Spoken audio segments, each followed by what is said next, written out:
A warm greeting to all the 8th standard students of Tamil Nadu. It's by from Bhaskar, a teacher of English from Government High Secondary School, Tungapuram, Perambalur district. Today we are going to read and enjoy the Unit 4 poem, A Thing of Beauty, written by John Keats.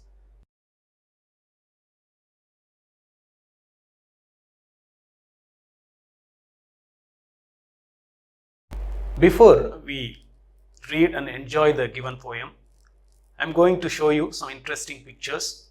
Before that, I am going to ask you a question. Do you love watching the various forms of nature such as crops, flowers, fruits, trees, lake, river, sea, mountain, desert, sky, birds, and meadow, and others? Yes, of course. I agree, you all love watching the forms of nature. Look at the picture, my dear students. What do you feel seeing this picture? There is a wonderful sky, a blue sky without any cloud, under which you can see a grove of casuarina trees. The trees are grown in a red soil. The picture is so colorful that you love it deep in your heart. There is a coconut tree, and there are so many natural forms you see. Whenever you see these kinds of picture, there is an upliftment in your mind and you feel energized. Yes, nature energizes you. Why are trees important for us? Of course, trees give us shelter, they give us oxygen to breathe, they give us rain, they give us breeze, so many things. As students, you would have enjoyed your school atmosphere with so much of trees. You love reading books, reading your subject under the trees. You love playing under trees. You play hide and seek. You play your different games, your childhood games under these trees. When you see a number of trees around your school buildings, it naturally boosts you to learn so many things in your school campus. And there is another picture, my dear children. Name the natural bodies you see in this picture. There is a cow grazing the green grass. There is a sugarcane field. And there are coconut trees. And there is a clear sky with puffy clouds. So many natural forms you see. And these things, there is no doubt about that, really tell you something and lifts your mood for positive results. Yes, the prescribed poem, A Thing of Beauty, is written by John Keats, and I am going to give you a short note on John Keats, the Romantic poet. He was born in 1795 and died in 1821. Such an young age of 25 in Rome. Let me read the text for you. Listen to the text carefully. Keats was an English romantic poet. He belongs to the second generation of romantic poets, along with Lord Byron and P.B. Shelley. His poetry is known for natural imagery and sensualities. Keats' contribution to English literature is in the form of his odes, that means poems in the form of address, and letters. Some of his most famous odes are Ode to a Nightingale, Ode on a Grecian Urn, Ode to Autumn, and others. Unfortunately, he died of tuberculosis at the age of 25 in Rome. Yes, the beautiful and the young poet died at the very young age of 25. So before we read and enjoy the poem, we have to be mindful of the new words presented in the poem. And these are the new words, my dear children. I am going to list out the new words and their meaning too. The first term is bower, which means shelter under the shade of a tree. Bower, shelter under the shade of a tree. And breathing, that means covering something, to cover something. There is the third term, pal, which means covering. Rills, which which means clear stream. Brake, which means a dense group of bushes and trees. Immortal means living forever. That means deathless. And daffodils, a European plant with yellow flowers. These are the terms, my dear children, you are going to encounter in the poem. You are going to read and enjoy. My dear students, you all love reading poems and enjoying the message presented in poems. Right from your childhood, you enjoy rhymes, poems, and other your mother tongue poems too. But today, it's an English poem, we know, A Thing of Beauty, written by John Keats. This poem also has a message for all of you. Let me read the text first of all for you and explain the lines later. Listen to my reading. A thing of beauty is a joy forever. A thing of beauty is a joy forever. Its loveliness increases. Its loveliness increases. It will never pass into nothingness. It will never pass into nothingness. But will keep a bower quiet for us. But will keep a bower quiet for us.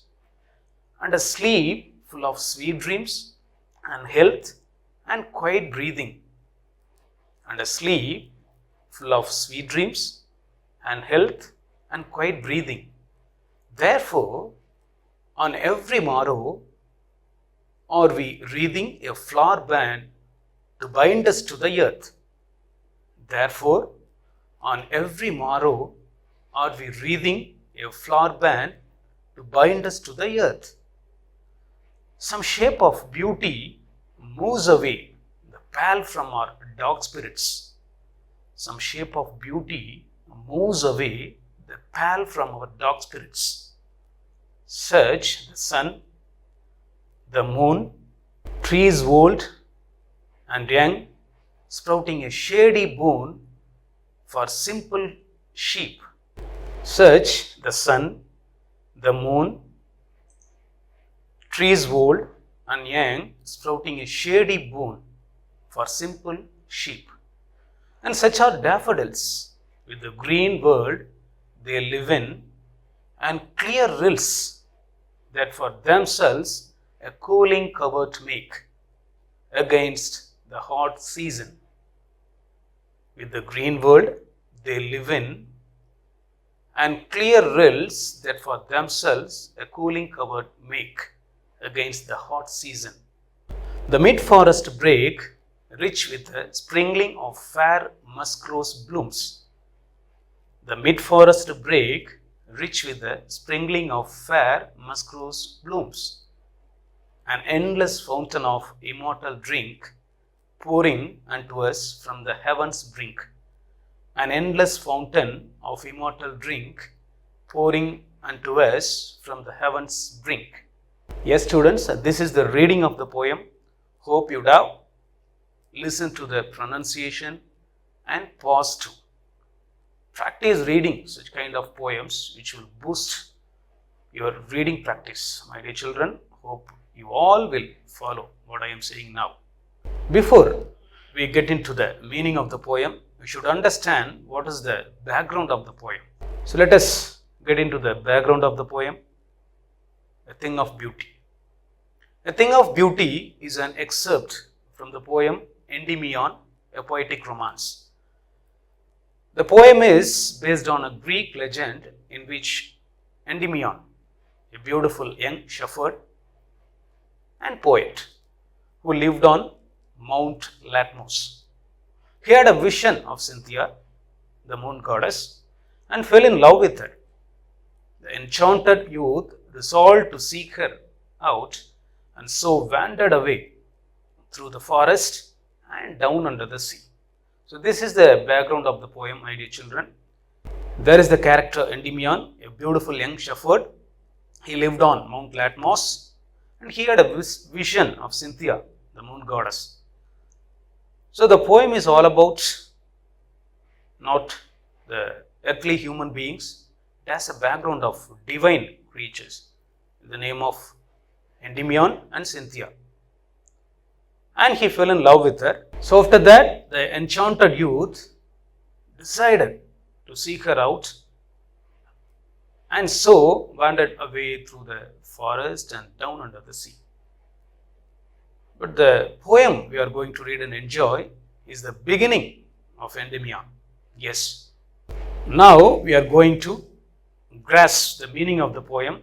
You loved reading the poem, but here is the meaning. Without meaning, you cannot really enjoy the message of the poem, Yes. See the first 5 lines of the poem. A thing of beauty is a joy forever. Its loveliness increases. It will never pass into nothingness, but will keep a bower quite for us and a sleep full of sweet dreams and health and quiet breathing. So in these lines, you understand the following message. Keats affirms in the famous first line that anything that is beautiful is a source of joy. Its loveliness never fades or disappears. It is like a quiet bower bringing us sweet dreams and healthy life. My dear little children, this is the message. In the world of nature, everything that is beautiful brings us joyfulness.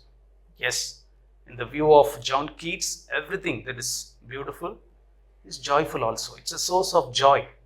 But the beauty never fades. The human beauty fades after the period of youthfulness.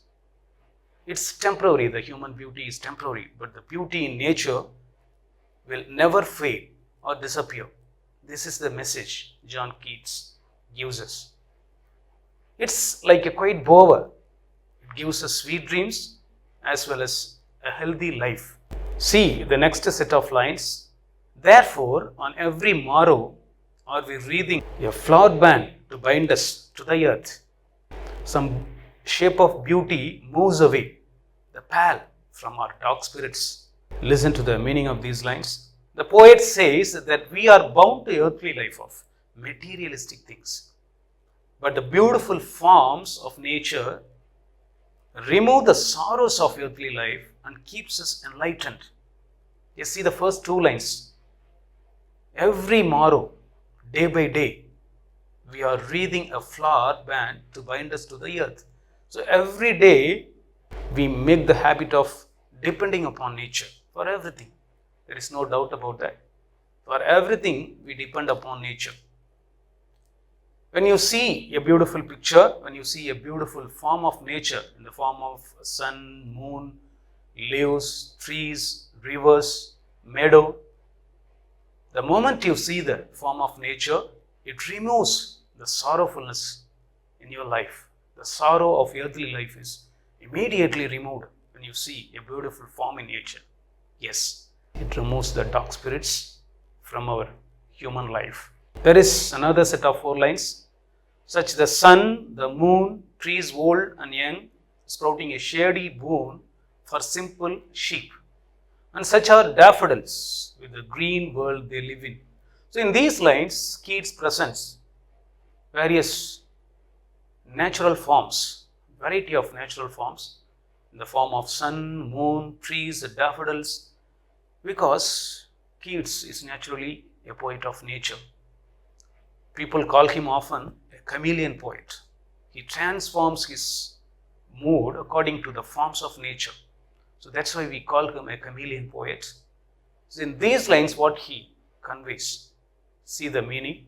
The sun, the moon, and all the trees offer shelter to the innocent sheep.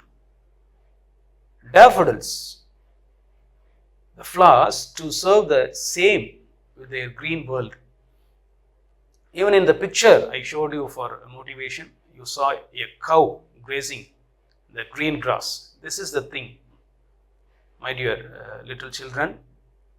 Here the trees give shelter to the sheep. For simple sheep, that means innocent sheep. So we call it a pastoral form. Whenever a sheep or shepherd is presented in a poem, the poem is with so much of pastoral forms. That is rustic village setting of a poem. My dear children, see the next 4 lines of the poem. Let me read first. And clear rills that for themselves a cooling covert make against the hot season. The mid-forest brake, rich with the sprinkling of fair musk rose blooms. Let me read the meaning too. The poet continues to describe other beautiful forms too. The rills of the summer offers chillness to those who approach her. The middle of the forest is filled with the trees and bushes which have beautiful musk roses. So in these lines, we can clearly see the gift of nature, the clear rills which gives us chillness when we approach the rills against the hot season. Yes, so many of us, not only the rills, the cool trees also. So many of us during the summer season under the scorching sunlight, so when we feel tired walking under the sun, we approach the shelter of a tree. And really, the breeze and the pure oxygen from the tree energizes us. So that is the day-to-day reality. That is the thing Keats also tries to convey here. Clear rills that for themselves a cooling covert make against the hot season. The mid-forest brake, rich with a sprinkling of fair musk rose blooms. So here we enjoy the musk rose blooms fragrance as well as the color and the wonderful appearance of rose blooms. The final 2 lines, my dear children, we are nearing the end of the poem. The final 2 lines, the concluding lines. An endless fountain of immortal drink pouring unto us from the heaven's brink. These 2 lines convey the following meaning. In these final concluding 2 lines, the poet declares the source of all these beautiful forms of nature. He equates all these forms of nature to an endless fountain of immortal drink sent by the Almighty in the heaven. It shows that God and nature are synonymous and inseparable. See, we see God in nature. That is the concluding couplet conveys. An endless fountain of immortal drink pouring unto us from the heaven's brink. Keats compares all these natural forms to a fountain, that is an endless fountain of immortal drink. In that fountain, we can drink immortal drink. Immortal means deathless, permanent, everlasting. So when you drink this immortal drink, you will never attain your death. So that is the meaning. So when you mingle with nature, your soul is deathless, pouring unto us from the heaven's brink. So these natural forms are not made on their own. It is created by the power of God, the Almighty. So hope you enjoyed the poem, the text as well as the meaning, my dear children. Now we are going to enjoy the beauty of the poem. What is the beauty? The beauty of the poem can be understood from the message given as well as from the poetic devices that the poet has used to convey the message. The poetic forms, the various ornamental linguistic forms that the poet has used to convey such message. First of all, figure of speech, alliteration. You know what is an alliteration? In Tamil you say Edugai Monai. In Edugai Monai, see the term Monai. The first letters of 2 words are similar in Monai Chorkal in Tamil. Similarly, in alliteration in English, the first letters of 2 words, not only the first letters, the initial consonant sounds of 2 words are similar. That is alliteration. Alliteration is nothing but the repetition of the same consonant sounds at the beginning of words in a set or series of words.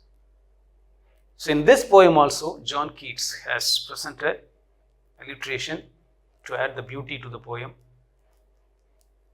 See the example, a flowery band to bind us to the earth. Look at the two terms, band and bind. These two terms begin with the same consonant, b, that means B. That for themselves a cooling covert make. Cooling covert. K. These two terms begin with the similar consonant sound K. And now imagery.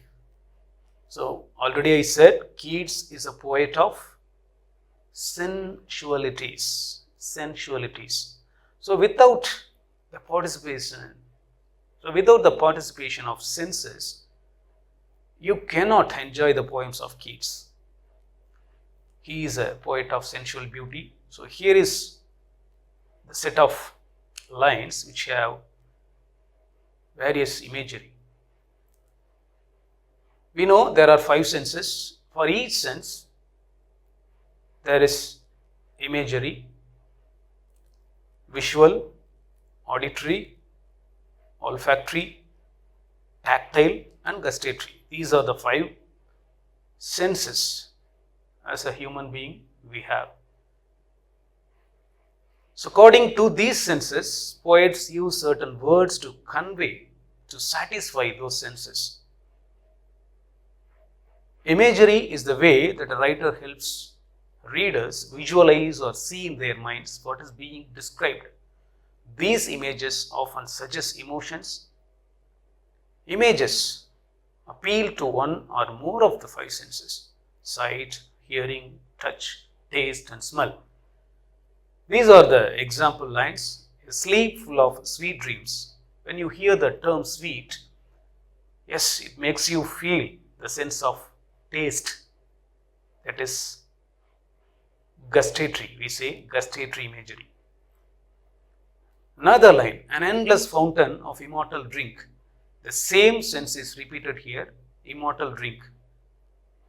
Gustatory imagery. See the next line, trees old and young sprouting a shady boon.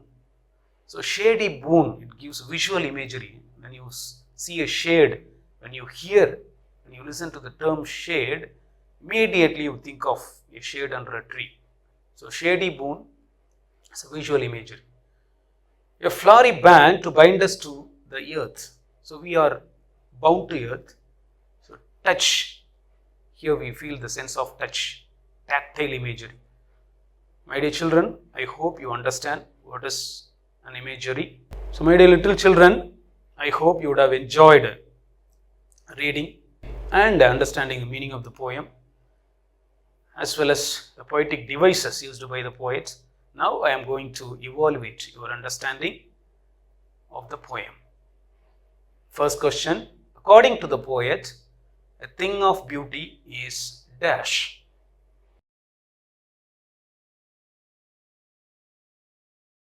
Complete the poetic line. A thing of beauty is, very good, a joy forever. What does the word pal mean? I hope you encountered the term pal.